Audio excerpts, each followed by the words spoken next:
I'm not sure if you've seen it. Yeah. It's going around today. Yeah. Okay. Yeah, the one where the So chick is whining about how she had the perfect emotion, husband, yeah. but he didn't do Yeah, enough she's dishes or some stupid overreacting. shit. Yeah, she's overreacting. Yeah. Yeah. So I essentially put that out and said something like, the woman is contemplating divorce because her husband doesn't, uh, he did not clear out the dishwasher type of thing.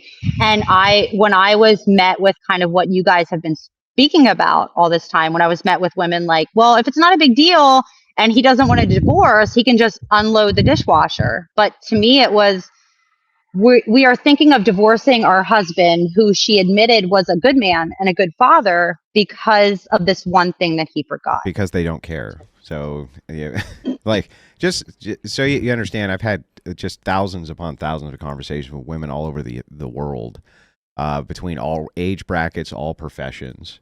And I think, I think one of the things, like, let's start with this. Let's start with the idea of feminism and Christianity, which is a thing that I often talk about, and you and I have gone rounds about and sparred about. But what exactly about this is wrong when it comes to the idea of servant leadership? Isn't this the servant leadership all of you Sewing Circle Christians are always talking about? Well, I've actually come to the understanding that I don't actually have a problem with it. With what? With so when you and I had gone back and forth, I still have, and I will admit, I still have a little bit of feminist brain. I will fully admit that. I'm slowly coming out of it to the point, like when my husband and I met, right? Like I still had a lot more of the feminist mindset, and I was nagging and doing all these kind of things. And our relationship and our marriage sorry, I'm outside. Our marriage got worse and worse, and I couldn't understand why. And in my woman brain, I was still trying, well, he's the problem, right? And as time progressed and I started looking at other things, I will fully admit, I don't think a lot of people will, but I will. Some of the things you guys were saying made me feel some type of way. So I responded in animosity and all these kind of things, like anger. I wasn't fully looking at the full argument of what was happening. So I started digging into, okay, does their argument have any validity? Like, do I need to change things about myself? And I started looking at myself and I'm like, okay, so when I nag and nag and nag, my husband does the polar opposite of what I need. So I stopped doing that, and I would approach him in a completely different way, right? Like Yeah, but isn't this still in a similar trend of covert feminism? So everything you're talking about is still coming from the prism of you and your needs and what you need and what you want, and well, of course, I'm a woman. Yeah, like, I know. Of course, I'm a woman. But that's not good behavior for men or women, right? So the idea. I didn't fully get into it. I didn't fully end, right? And I apologize for cutting you off. Yeah, no problem. That's how I started.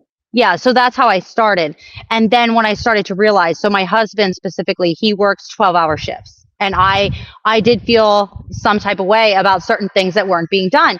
But the more that I started to look at it, I'm like, his job. Mechanic? No, so he actually runs a pipe plant. So his job is very physically demanding. So they have like really, really heavy pipe, right? Yep. And when I started looking at it that way, I'm like, well, his job is really physically demanding. So your husband's laying some heavy pipe.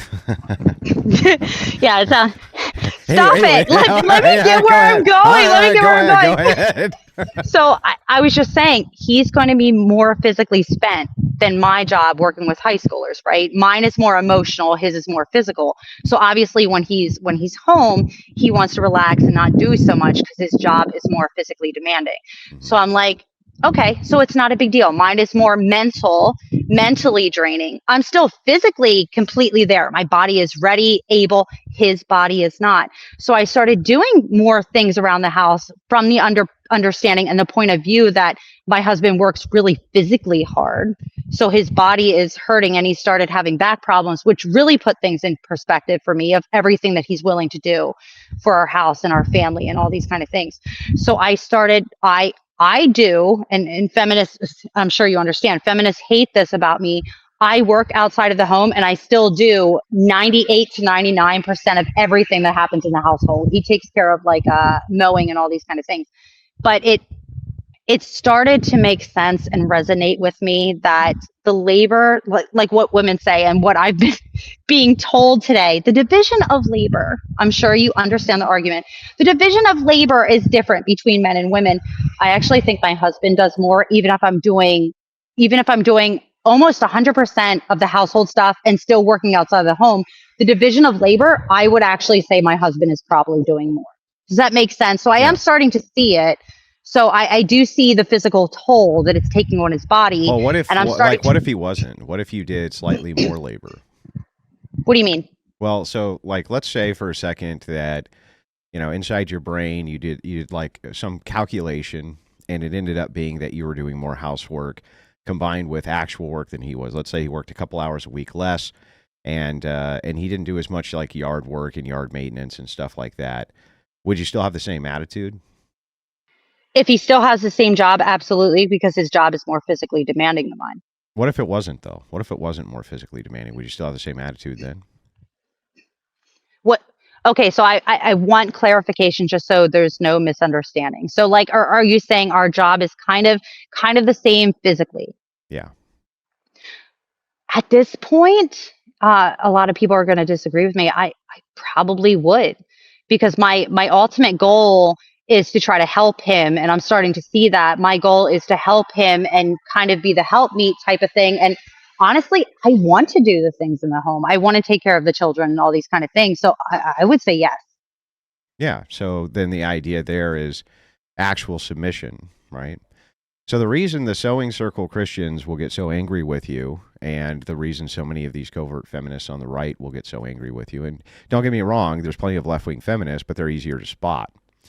The reason they'll get upset with you is because that's actual submission.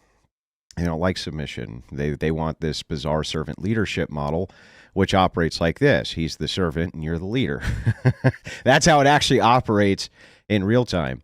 Because in that instance, how it works is the person who's supposed to be the servant here, they get everything that they're doing qualified by the people that they're serving for how they're serving best. So you tell me who's actually the leader in the servant leader model? Who's actually the leader if the people who are being served by the leader get to determine the quality of the service? Doesn't that really mean that they're the leader? No, I see what you're saying, and I would also say I put out, and you didn't see it because, like I said, I had you blocked. I'm actually thankful that I unblocked you, because I think you're coming from good faith, and I definitely am. So I put out a post that said my husband makes the final decision in my home, and for some reason women were, well, if you want to be a doormat, go ahead and do that, and if your husband like doesn't consider your thoughts or anything like that. But it wasn't that. When I say my husband makes the final decision in our home, it's not that he doesn't speak to me. We have conversations, but ultimately when it comes to making that decision, I step back and trust him enough to make the decision that is beneficial for our home. You So, mean and you I'll mean give you you submit? yeah. Yeah. So, and I'll give you an example. Like he wanted a new bike, and we had a conversation, and I'm like, do you think it's financial? Like, can we financially afford it? Like, I know you like bikes and all these kind of things. I think it's kind of wasting money on this thing, on this type of thing, because we live in the Northeast, so you're not going to be able to, you're not going to be able to ride it as much. So it's going to be like $30,000. Is this going to hurt our family, hurt our finances, and all these kind of things? And I will say, I stepped aside. I'm like, if you still want to do it, by all means, I trust your judgment, right? Like they were my exact words. I trust your judgment that you're not going to do anything that's going to harm our family financially.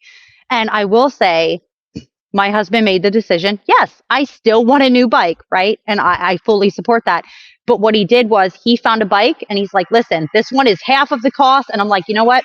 You work really hard. If you want to do it, I fully support you. Feminists actually got really, really mad at me. And a lot of women got mad because they were thinking that my husband wasn't taking my thoughts into consideration because I said he makes the final decision. So I guess my question to you is, how do I approach that? Because it's like a weird thing for me. I don't Yeah, so really fully understand it's why really women. simple, right? So this is what happens with years of straw manning the opposition belief of patriarchy and the idea of Christianity being a patriarchal religion and what that means. Inside of marriages and households, it's very common for people to have financial discussions. There's households where women are actually better at managing finances than men are, and they give them the kind of authority to manage the finances. Maybe they don't want to deal with it, for instance. That's a big one, right? It's like, I'm always tired and I just don't want to deal with this. So you deal with it, or any number of different things. Very common for households to have discussions about finances. There's nothing wrong with your wife having input. She's going to know all sorts of things you don't know. She's going to know about certain kids' needs you probably don't know about. Men always forget about holidays. They always forget about birthdays. They always forget about these things because ultimately they're focused on very singular goals that they want to accomplish, right? And so the noise gets tuned out. But that all said, right, your job is to submit to his authority ultimately. That's not even a matter of stepping aside. That shouldn't even be a question of stepping aside. That's what submission is. And you'll find the quality of life for women when they submit to the husband's authority it drastically increases. Because why? Well, if you're not giving him a bunch of shit, right, and giving him tons of problems, you know what he tends to do? You know what men tend to do? They tend to look at that and go, man, this, my woman's really supportive, this and that, and then they begin looking at the whole as well, right? So in other words, the behavior that you show to him is the same, trust level for submission, right? That's the same quality of authority he's going to give you. So if you're second guessing him all the time, right, arguing with him all the time, and not submitting to his authority, he doesn't have any authority. So why should he go out of his way? Utilize his authority for things which are good for you and things that are good for his surrounding when he's kind of a third wheel. You see what I'm saying?